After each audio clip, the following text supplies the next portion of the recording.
asked John Brownstone, do you think you could be a daddy dom? And he laughed his ass off. He was like, hell no.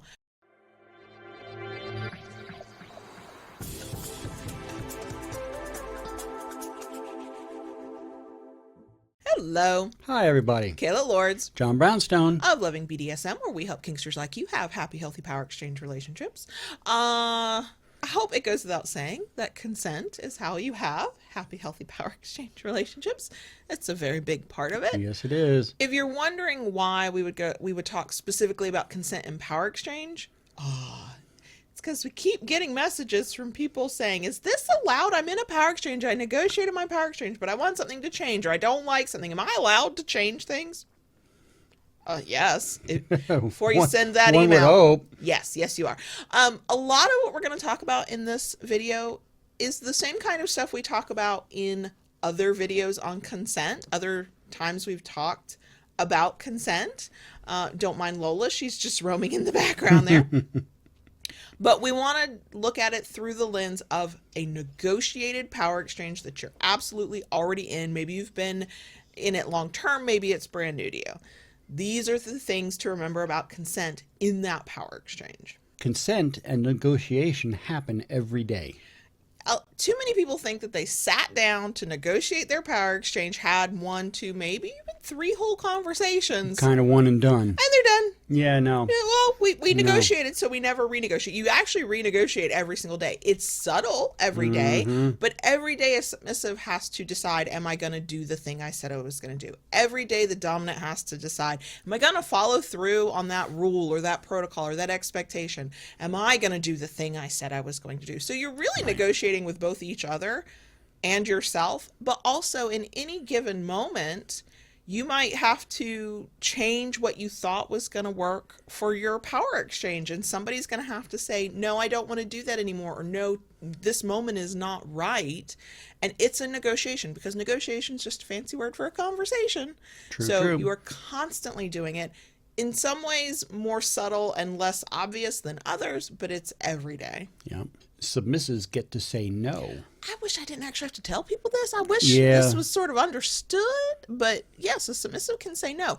What that no sounds like and how that no is presented may be different based on what you've negotiated into your relationship. So for us, we don't have set times where we discuss the state of our power exchange, except for when we want to, when there's something on the horizon.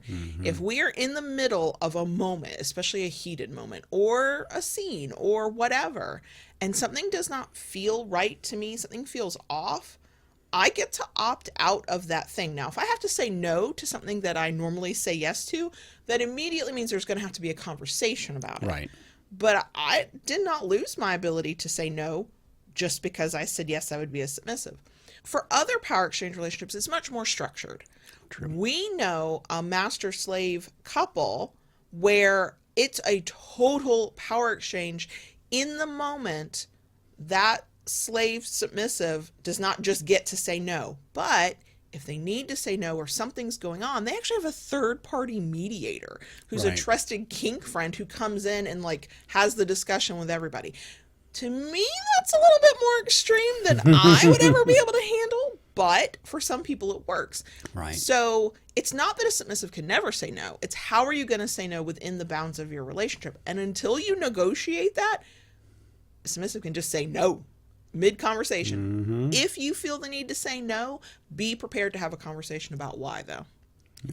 Dominance can have a safe word. So we talked about this recently, and I can't remember. Yeah. Was it a BDSM? It was a Reddit response episode. Yes. Where a submissive wrongly thought that a dom could not stop their scene because they did not safe word. So if you're in mid-scene where the dominant is actually the one doing the action, you don't have to have a safe word as a dominant. You can just stop because you're in control of that. Within scenes or just within your relationship, absolutely dominants can have safe words. There will be moments when things are too much. They're violating limits. It's crossing a boundary. They need you as the submissive to know that no, this has to stop right now. And a safe word is an option for that. We have safe worded. You have safe worded in scene before. And we also, I don't know if you've noticed that I can be a lot sometimes. And we actually created a safe word for when I am overwhelming you with information. Yes. And the conversation is too much and too intense and you need a break and I'm not reading the cues. Mm-hmm. And you throw out that safe word and I know, ooh, I've got to stop. I've got to back off. Do I like it? Of course not. I was excited. I wanted to keep going. But also, that is the signal that you need a moment. Right. I know plenty of power exchange couples who have kind of a safe word when they are within their power exchange, Right. but they need to deal with a thing and they need to deal with it outside of the structure of the power Yes. exchange. So one of them will throw out that safe word and it's like a switch flips and they go from being their kink selves to their non-kink selves again. One of my early dynamics was high protocol, and we actually had a safe word. You needed to step outside the dynamic for anything. Mm-hmm. So yes, doms can have safe words. The relationship can have safe words. Everybody gets safe words. Everybody gets safe words. Mm-hmm. You can change your mind. Can we just talk about this? You can change your mind from the thing you said you wanted to do this morning to tonight. You can change your mind in mid-scene. You can change your mind for the structure of your power exchange. When we first got together, you were Sir and I was a host of names until we finally landed on Baby Girl. And we thought that would be our structure. Then we went caregiver little and you became daddy and I'm Baby Girl and here we are. That ended up not being a structure change. It was sort of a organic flowing kind of change, but you get to change your mind. I don't care which side of the slash you're on. I don't care what it is we're talking about. That's the thing with consent. It's not consent if you're never allowed to change your mind. If you said a thing on Tuesday, you got to live with it for the rest of your fucking life. So no. You might change your mind from the thing you were fantasizing about, and then you get into the reality and you go, "Oh, I don't like this. This is not matching the fantasy." That's true. It usually doesn't. Yeah. You might change your mind because your life changes, your circumstances change. That's not just, do I want to be in this relationship or do I want this power exchange to continue? That's a thing you can change your mind about. But it can also be, I thought I could be this kind of service submissive, and that's not working for me. I thought I could be this kind of attentive dominant. This is not working for me. The thing about changing your mind is that your partner's not a mind reader. You're gonna have to have a conversation, and maybe it'll suck, and maybe it won't. In some long-term relationships I found where the two people are deeply connected, they might not be on the same page about what needs to be changed, but they often will find that they agree that, yeah, something wasn't feeling right and I need a change too. And then you go back to the negotiating table and figure out what that's going to be. But you have to talk about it. But yes, you get to change your mind. But you have to let your partner know you have changed your mind. Okay. Limits and boundaries can and will change over time. This is kind of like changing your mind, but it's kind of not. It's sort of separate. Yeah, because it's more of evolution. Yes, because I remember the first conversations we had about what we would do as a power exchange couple and what we would do that was kinky. And some of those things I was like, I'm not interested in those. It's not that I was never going to do them. I wasn't interested. So they weren't in our list of things we negotiated. And then I learned more about different things and we went, oh, okay, we can incorporate those. My favorite one of a changing boundary or limit, and I use this example all the time because it is my favorite. I asked John Brownstone, do you think you could be a daddy dom? And he laughed his ass off. He was like, hell no. And then over time, obviously he's daddy and he's a daddy dom. And so that was an evolution of what you thought something was based on information you had at the time. Right. And then you changed your mind. See number 4. And you were okay with it when there was a time you were not okay with it. Correct. And so if you understand that, if you go into it knowing, I may always hate this thing, or I may change my mind later, then when you find your preferences shifting, it's less of a what the hell's going on and more of a, oh, okay, Kayla and JB said this could happen. And so I'm not losing it. I'm not broken. I'm not doing something wrong. Right. It's just part of the evolution of I've learned more about myself or this thing. A lot of times people will say, no, I will never do that.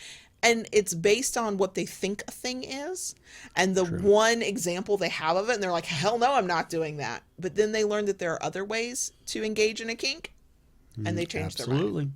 So yes, those things are evolution is a good word. Those are just some things that we think are important to know about consent in a power exchange. Again, all of these things are true outside of power exchange, but too many kinksters get it in their head that we set our relationship out like this, and this is how it has to stay, that's going to be static, and it's not. It's not. Consent is ongoing. And consent is not just telling your partner what you won't do, it's telling your partner what you'd like to do. It's listening to them when they tell you what they do and don't want to do.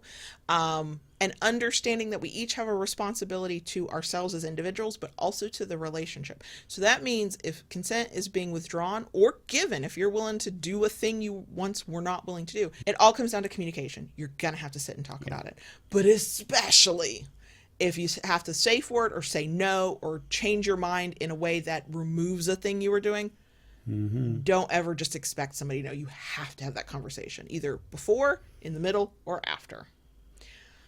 So I think that's it. Yeah. If there are things that you think should be part of the consent in DS power exchange conversation, let us know in the places, comments on YouTube, on the socials elsewhere. We will link in the places to other things we've talked about in terms of consent if you want to do a deeper dive. And I think that is it for us this time. Yeah. If you enjoyed this video, we love a thumbs up. If you like it enough to want to come back for more, please consider subscribing. And once you subscribe, ring that notification bell so you get updates of new content. Sure, just do what Daddy says. And if you really enjoy what we do, want to help us do more of it, and get access to perks you can't get anywhere else, like a Discord server, join us on Patreon at patreon.com/KaylaLords. Bye.